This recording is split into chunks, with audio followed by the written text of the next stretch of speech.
Have you ever said one thing but done the total opposite? Perhaps the better question is, who hasn't? Our words and our actions don't always match. We commit to things we can't follow through, say things so surely, yet have many doubts inside. And we do this, weirdly enough, even to God who sees and knows everything.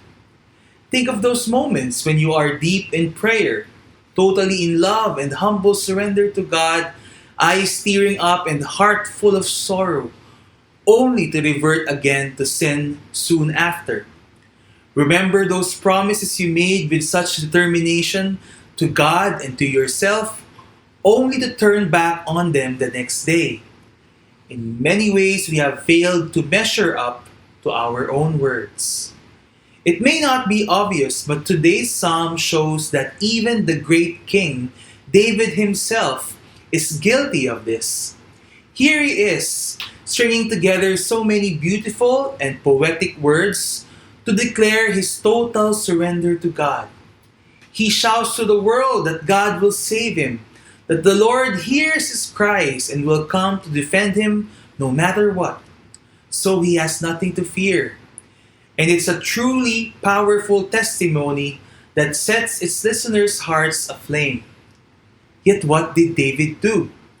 He wrote this psalm when he was held captive in the territory of another king, Abimelech. And to save himself, David pretends to be crazy. Crazy! He feigns madness so that the king would not see him as a threat and be let off easily. When it came down to it, David turned not to God, but to his own wit and even lied his way out of a tight situation. Is this justified? Bible scholars have been debating this since forever. But one take I found most convincing is that this psalm is actually David's apology to God. It is David acknowledging that he failed God and let down his own faith, and committing to do better next time. There's the difference, isn't it? David knew he wronged God and failed his people. He did not let this sin send him spiraling down in despair.